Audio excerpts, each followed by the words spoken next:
So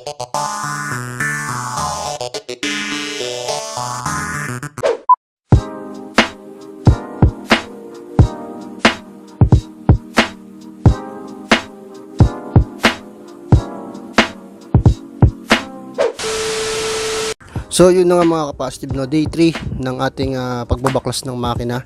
At eto na, nandito na ako sa kanyang chain guard o timing chain guard. Ayan, kasi ito muna yung uunahin ko, kasi nga ito na yung pinakamalalim sa lahat, kasi nga kailangan pantanggalin yung tornilyo dito para mahugot yung sirang chain guide. Ayan, so nabuog na, aftermarket na rin to. So maraming debris na plastic dito banda tumigil sa may kanyang chain. So nakuha naman natin yung iba at naway yung iba madrain na lang sa baba, no. May mga nahulog niyan ha. No? Ayun, ayun yun. Tama ka, ayun. Ay, ang dami nga. Ito, kaya na nito yan. Ano ka na? Ilaw.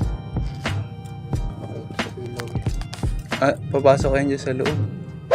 So ilalagay ko na lang tong guide para at least makapagsimula na ako maglinis at maibalik na yung block, no. So kaliwat kanan, napakadumi. Talagang sobrang tagas nung nangyari sa makina niya. Pukusan ko muna linisin to.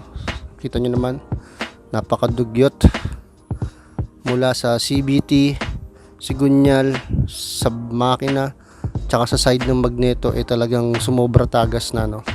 So yun muna ang gagawin ko ngayong araw para at least pag kinabit ko na yung block uli is all goods na.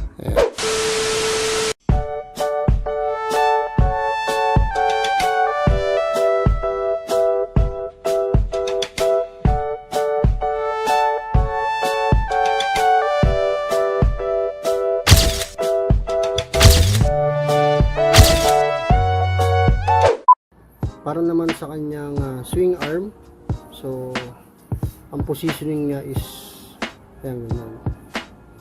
So dito sa kanan okay naman, pero syempre due to katagalan kailangan na rin palitan. At yun yan, no, yung pinaka main problem is ito. Ayan, kita nyo ba? Ayan. Palitin na talaga siya.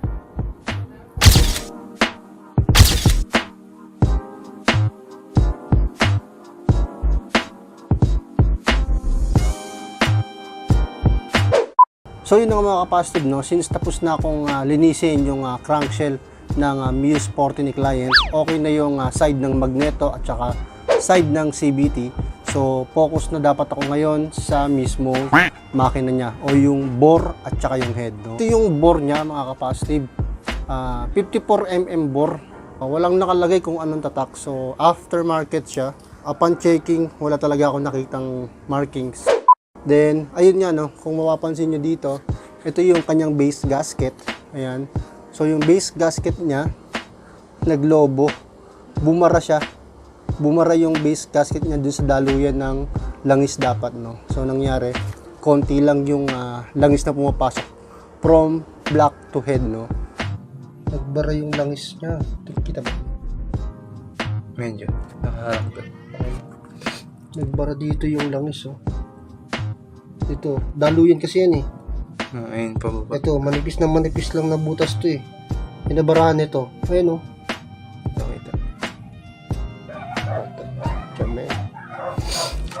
Kaya pangyari nga, matutuyo talaga to.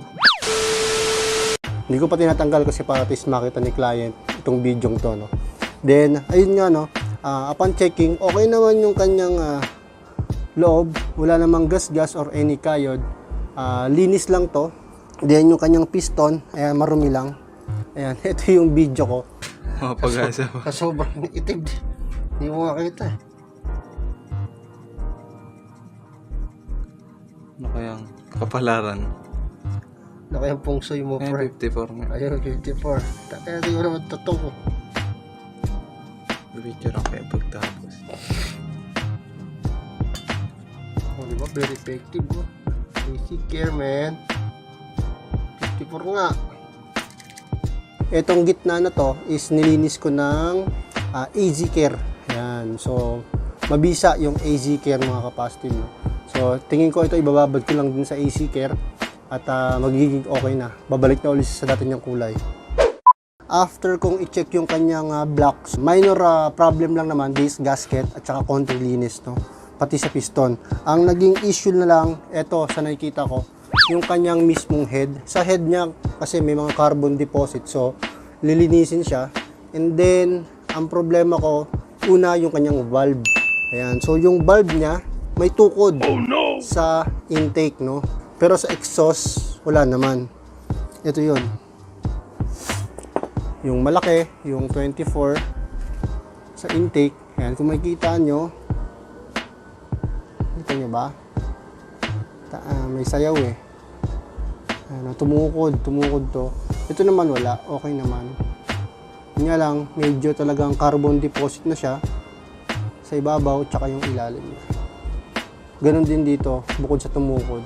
So, sinuggest ko kay client na palitin na. Mas maganda, pares na para at least mas okay. Wala, may dumi pala ako sa mata.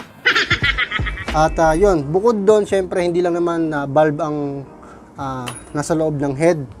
So, palit na rin yung kanyang valve seal. And then, not sure kung kung stock to, pero parang hindi na. Yung kanyang valve spring. Mas matigas na. Mas matigas. So, ang nangyari is kayod ang kanyang rocker arm. Hindi lang isa, kundi dalawa. Hindi lang dalawa, pati cams.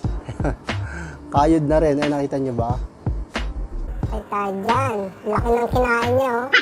Nasa parang 5.6 na rin. Yun din yung indikasyon na yun niya. Wala masyadong umaakit na langis.